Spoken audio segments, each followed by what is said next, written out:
Syarifnya sedang berzikir. Saya lanjutkan tanpa protokol. Assalamualaikum warahmatullahi wabarakatuh.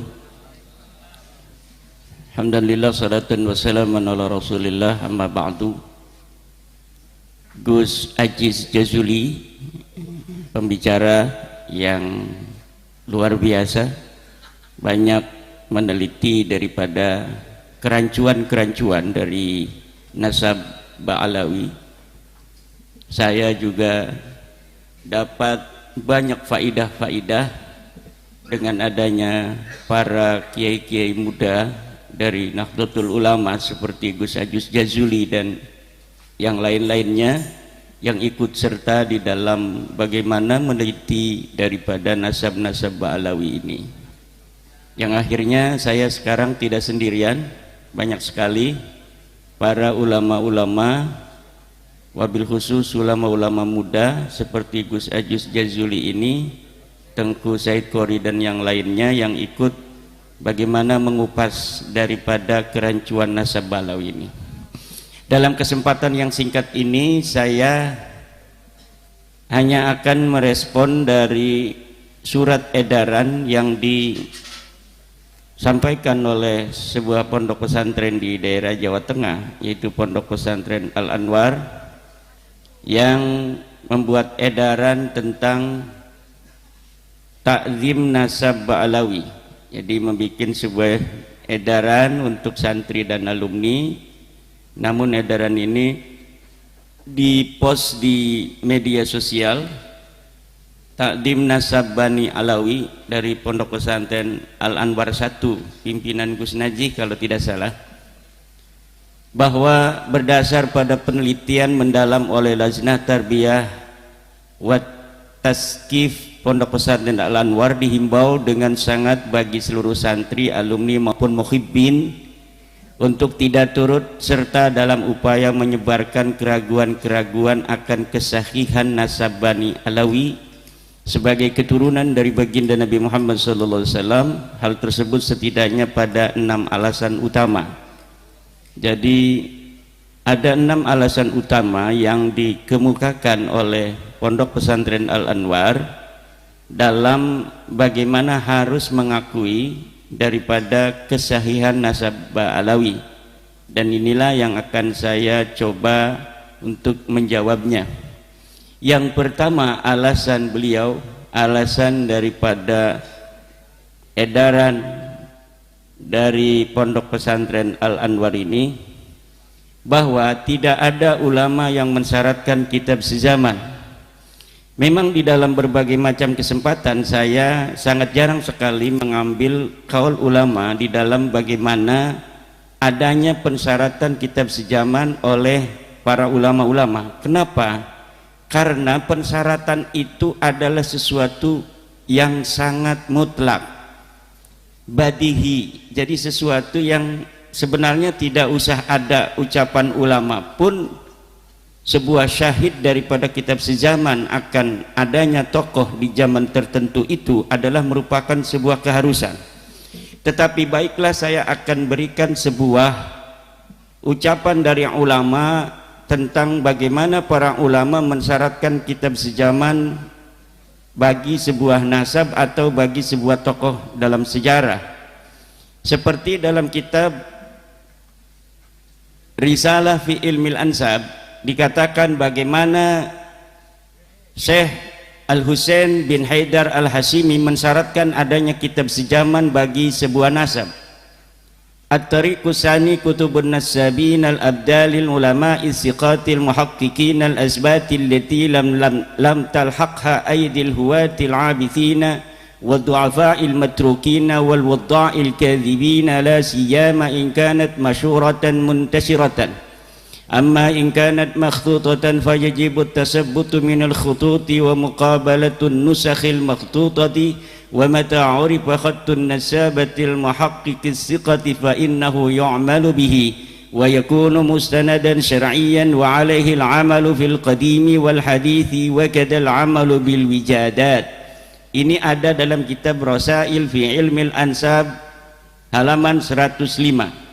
bahwa di antara metodologi bagaimana kita menetapkan nasab adalah dengan adanya yang mengambil sebuah nasab dari sebuah pengakuan lalu dicatat, tetapi muhakkikin itu adalah man asbatad dalila bid-dalil, orang yang apabila mendapatkan sebuah nasab dia tidak akan menuliskannya kecuali setelah diperiksa nasab itu menurut ilmu nasab, ilmu yang dia peroleh dari kitab-kitab nasab tentang benar atau tidaknya sebuah nasab.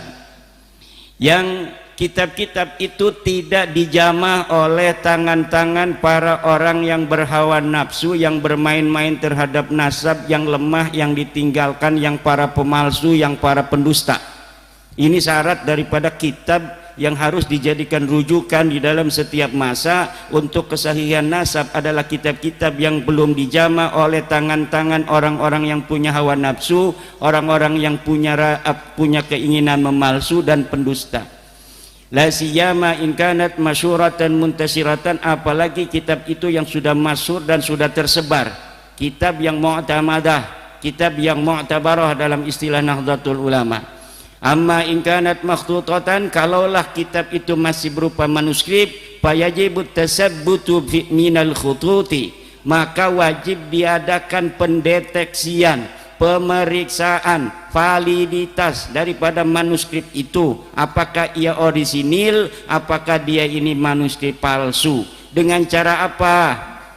Dengan cara muqabalatun nusakhil makhtutah, dibandingkan antara satu manuskrip dengan manuskrip lainnya. Manuskrip kitab As-Suluk misalnya ditulis oleh seorang penusah, kemudian ditulis lagi oleh seorang nasakh, ditulis lagi oleh seorang nasakh yang lain, kemudian dibandingkan mana yang kira-kira ini mu'tamadah, mana yang kira-kira sudah ada interpolasi, mana yang kira-kira sudah ada pemalsuan di sana. Wa mata urifa khattun nasabah, dan ketika sudah ada sebuah tulisan ahli nasab al-muhaqqiq yang dia itu ahli tahqiq dalam sebuah kitab yang dia bisa dipercaya kitabnya itu, fa innahu yu'malu bihi, maka kitab itu dijadikan rujukan. Fa innahu yu'malu bihi, maka kitab itu dijadikan rujukan. Seperti kitab Asy-Syajaratul Mubarakah yang telah ditahqiq, yang dikarang pada 593 Hijriah atau abad ke-6, dikatakan bahwa Ubaidillah itu bukanlah anak Ahmad, berdasarkan bahwa di dalam kitab itu disebutkan anaknya Ahmad bin Isa hanya 3, yaitu Muhammad, Ali dan Husain. Itu yu'malu bihi, dikerjakan karena apa? Kitabnya sudah ditahqiq. Wa yakunu mustanadan syar'iyan, dan dia menjadi sandaran secara syar'i, wa alaihil amal, dan harus dilaksanakan, harus dijadikan rujukan fil qadimi wal hadis, baik untuk nasab yang dahulu maupun nasab yang sekarang. Demikian ada di dalam kitab Rasail fi Ilmil Ansab, bagaimana keharusan adanya kesaksian dari kitab sejaman itu disebutkan di dalam kitab. Contohnya adalah kitab Rasail fi Ilmil Ansab. Yang kedua adalah kitab dari Muhammad Mahdi Sayyid Hasan Al-Khurasani, namanya kitab Muqaddimah Al-Muntaqilah At-Talibiyah. Dikatakan di dalam kitab itu bagaimana kitab sejaman itu diperlukan. Sahihun nasabi huwa alladhi sabata 'inda an-nasabina bi syahadati wa qubila 'ala al-masadirin nasabiyyah, فنص عليه شيوخ النسب أو سائر العلماء المشهورين بالتقوى والورع والأمانة فكان ثابتا بالإجماع. Kesahihan nasab adalah yang telah tetap bagi para ahli-ahli nasab dengan apa? Dengan syahadah, adanya kesaksian-kesaksian. Wa qubila, dan dapat dirujuk alal masadirin nasabiyah, terhadap kitab-kitab nasab. Jadi dirujuk pada kitab-kitab nasab. Apabila ada susunan nasab kemudian dirujuk dalam kitab nasab, ditemukan dalam setiap masa dari nama-nama itu, misalnya untuk orang yang ada di tahun 2000 maka dilihat di dukcapilnya, untuk yang dia hidup di tahun 1900 dilihat dalam kitab-kitab yang ada di tahun 1900. Untuk orang-orang yang hidup di tahun 1000 maka dilihat pada kitab-kitab yang ada dicetak di tahun 1000 atau ditulis di tahun 1000. Demikian seterusnya. Dan setelah diadakan pemeriksaan dari kitab-kitab nasab keturunan Rasulullah dari nasab Ahmad bin Isa, maka tidak ditemukan bahwa Ubaidillah ini sebagai keturunan Rasulullah. Ubaidillah ini adalah hidup di zaman atau di tahun 383. Dia meninggal tahun 383, berarti abad keempat. Tidak ada abad-abad di abad keempat itu kitab-kitab nasab yang menyebutkan dia sebagai turunan Rasul. Tidak ada di dalam kitab-kitab nasab disebutkan dia sebagai anak Ahmad bin Isa. Nah, oleh sebab itu maka kitab nasab, apa yang dikatakan oleh edaran Pondok Pesantren Al-Anwar itu bahwa tidak ada pensyaratan dari ulama terhadap kitab sejaman, itu tidak benar. Karena ulama-ulama nasab jarang sekali membicarakan itu, karena memang itu adalah syarat utama yang sangat urgen, sehingga tidak perlu dikatakan. Tetapi untung masih ada ulama yang mengatakan itu. Misalnya orang-orang yang ngaji kitab Tuhfatul Muhtaj nggak bicara lagi hal-hal yang sepele-sepele seperti yang ada dalam kitab Matan Takrib. Tetapi untung di dalam kitab-kitab gede itu masih ada yang bicara tentang furudul wudu dan lain sebagainya, sehingga nanti orang-orang bodoh tidak mengatakan ketika tidak disebutkan berarti itu tidak ada dan lain sebagainya. Ketika tidak disyaratkan berarti tidak menjadi syarat. Itu tidak demikian. Kenapa tidak disebutkan menjadi syarat? Karena memang itu syarat utama yang tidak perlu lagi disebutkan. Kalau saya ingin dikatakan saya hadir pada tanggal 12 November 2023 di Pondok Pesantren Buntet, maka saya harus mempunyai saksi internal dan saksi eksternal. Saksi internal saya adalah tadi saya foto-foto selfie. Saksi eksternalnya adalah YouTuber-YouTuber ini yang merekam keberadaan saya di Pondok Pesantren An-Nadbah Buntet. Kemudian setelah 100 tahun lagi, apabila ada orang mengatakan bahwa Imaduddin Utsman berada di Buntet, maka ini bisa dirujuk benar ataukah tidak. Ketika dilihat di dalam tulisan-tulisan orang yang hari ini hadir, kemudian dia mencatat di dalam buku-bukunya bahwa saya menghadiri pada tahun 2023 tanggal 12 November di Pondok Pesantren Buntet, saya hadir di sana dalam acara Kongres 1 Perjuangan Wali Songo dan dihadiri oleh Ki Haji Imaduddin Utsman Al-Bantani, maka itu sudah menjadi data sezaman karena ditulis oleh orang yang hadir pada saat saya hadir di sini. Itu namanya data primer. Kalau misalnya nulisnya besok, itu sudah data sekunder. Tanggal 12 hadir, kita nulisnya tanggal 13. Nah itu kan hafalan, ingatan bisa jadi benar bisa jadi enggak, walaupun baru sehari. Tapi kalau setiap hari dituliskan, itu namanya data sekunder. Kalau yang nulis itu dia namanya data sekunder yang internal. Kalau ditulis oleh orang namanya data sekunder atau data primer yang eksternal. Demikian. Kemudian juga di dalam surat edaran itu bahwa meyakini nasab Ba'alawi adalah melanjutkan manhaj taslim dan percaya pada para ulama. Taklid itu ada dua, saya jawab demikian. Pertama, taklid itu maknanya adalah al-amal biqaulil ghair min ghairi hujjatin minal hujajis syar'iyyatil mulzimah, ay min ghairi dalilin qaimin ala hukmihi au hujjiyatihi. Bahwa taklid yang pertama adalah mengerjakan ucapan orang lain tanpa hujah dari hujah-hujah syar'iyah yang menetapkan, tanpa adanya dalil sama sekali. Yang kedua adalah mengamalkan ucapan orang lain, seorang mujtahid, tanpa mengerti dalilnya. Dia tahu ada dalil tapi dalilnya nggak dimengerti oleh dia, tapi dia mengikuti. Nah yang pertama itu taklid yang tidak boleh. Taklid yang kedua ini boleh.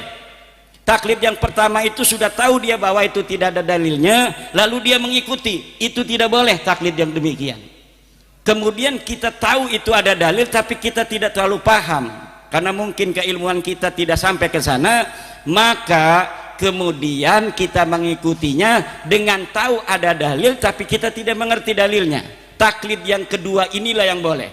Sedangkan nasab Ba'alawi ini kalau kita taklidi Ibnu Hajar, sebenarnya Ibnu Hajar tidak menyebutkan apa dalilnya dia ketika menuliskan Nasab Ba'alawi ini. Bahkan beliau mengakui di dalam kitabnya bahwa beliau tidak bertemu dengan orang yang disebutkan itu, yang diakui sebagai gurunya itu. Beliau tidak bertemu dengan ulama itu, Abu Bakar Al-Idrus. Lalu berdasar apa kita meyakini bahwa nasabnya itu sahih? Lalu kenapa Ibnu Hajar mencatat? Ibnu Hajar mencatat karena husnudzon, karena murid-muridnya daripada Abu Bakar Al-Idrus ini orang soleh-soleh, apalagi gurunya. Kalau gurunya soleh, masa iya dia itu berbohong terhadap nasabnya? Lah itu tidak bisa kita jadikan sebuah rujukan, karena Ibnu Hajar tidak menyebutkan hujiyahnya. Bagaimana dia menetapkan itu? Kalau seorang ulama mengatakan bahwa nasabnya sebuah kabilah ini adalah nyambung pada Rasulullah, dikarenakan 1, 2, 3, 4 disebutkan alasannya, baru kita ikuti. Sedangkan Ibnu Hajar tidak menyebutkan alasan-alasan itu. Ini bisa dilihat di dalam kitab At-Takrir wa Tahbir. Ini dalam kitab usul fikih. Kemudian ini masih ada waktu beberapa menit. Meyakini tidak disebut bukan berarti menafikan. Ini alasan dari PP Al-Anwar dengan dalil adamu dzikri la yadullu adama wuqu'i, bahwa tidak disebut tidak menunjukkan tidak ada. Kita jawab dengan dalil lagi, wujudul madluli mustalzimun liwujudid dalil wa qad ulima adamud dalil fayaqa'ul ilmu bi'adamil madlul. Adanya madlul ini cangkir, liwujud mustalzimun itu menetapkan atau berkonsekuensi dengan adanya dalil. Wa qad ulima adamud dalil, telah diketahui tidak adanya dalil, fayaqa'ul ilmu bi'adamil madlul, maka kita telah meyakini bahwa tidak adanya madlul. Nih, kenapa cangkir ini ada? Karena cangkir ini kelihatan. Lalu di sini kita tarik, cangkir ada di sini enggak? Tidak ada. Ada, sebenarnya ada ini. Cuma tidak kelihatan. Tidak bisa, bos. Tidak bisa. Waqad ulima adamud dalil, telah diketahui bahwa tidak kelihatan itu adanya cangkir. Tidak kelihatannya cangkir menunjukkan bahwa cangkir itu tidak ada di sini. Adanya nama Muhammad bin Ahmad bin Isa menunjukkan bahwa Muhammad ini betul anaknya Ahmad bin Isa. Mana dalilnya? Ada di dalam kitab Sajarah Mubarakah, ada di dalam kitab Tahdhibul Ansab yang mengatakan pada abad kelima bahwa Muhammad punya ayah namanya Ahmad bin Isa. Adanya dalil dalam kitab itu menunjukkan Muhammad itu betul-betul anak daripada Ahmad bin Isa. Lalu ketika Ubaidillah tidak disebutkan oleh kitab itu, Tahdhibul Ansab tidak menyebut, kitab Muntaqilah Thalibiyah tidak menyebut, kitab Al-Majdi tidak menyebut, abad ke-6 Sajarah Mubarakat tidak menyebut, abad ke-7 tidak menyebut, ke-8 tidak menyebut, 9 tidak menyebut bahwa Ubaidillah anak Ahmad bin Isa. Itu menunjukkan apa? Menunjukkan bahwa dia bukan anak Ahmad bin Isa. Kenapa tidak ditulis? Ya karena bukan anaknya. Karena tidak ada orangnya aja, tidak ada, gimana ditulis? Ada yang mengatakan kiai dari Banten, coba sebutkan abad ke-5 sampai abad ke-9 ulama siapa yang menolak Ubaidillah sebagai anak Ahmad bin Isa. Tidak ada, kata saya, yang menolak Ubaidillah sebagai anak Ahmad bin Isa. Kenapa tidak menolak? Karena memang tidak ada. Bagaimana orangnya tidak ada kok ditolak? Kalau ada, misalnya ujuk-ujuk ada orang ngaku datang ke Cinangka, saya anaknya Kiai Yusuf Mubarak, cek Yusuf manusaha, enggak ada, enggak inget-inget punya anak dia. Kenapa ditolak sama Aba Yusuf? Karena dia ada dan mengaku. Nah kalau Ubaidillah kenapa nggak ada yang nolak itu selama 5 abad? Karena memang di abad ke-5 sampai 9 orangnya tidak ada, tidak tercatat dan tidak ada, makanya tidak ada yang nolak. Yang nolak itu sekarang karena tahu kitab-kitabnya sekarang ditemukan. Kitab abad ke-5 ada, ke-6 ada, ke-7 ada, ke-8 ada, ke-9 ada, semua keturunan Ahmad bin Isa dicatat. Yang nggak dicatat cuma Ubaidillah. Menunjukkan apa? Karena Ubaidillah bukan anak Ahmad. Karena ini udah maghrib, pertanyaan-pertanyaannya ini mungkin nanti, ini juga belum selesai, ini masih banyak sekali dari Ponpes Al Anwar. Ada 6 poin, mungkin dalam kesempatan lain akan saya jawab. Demikian karena sudah maghrib. Wallahu wal muwafiq ila aqwamit thoriq. Wassalamualaikum warahmatullahi wabarakatuh.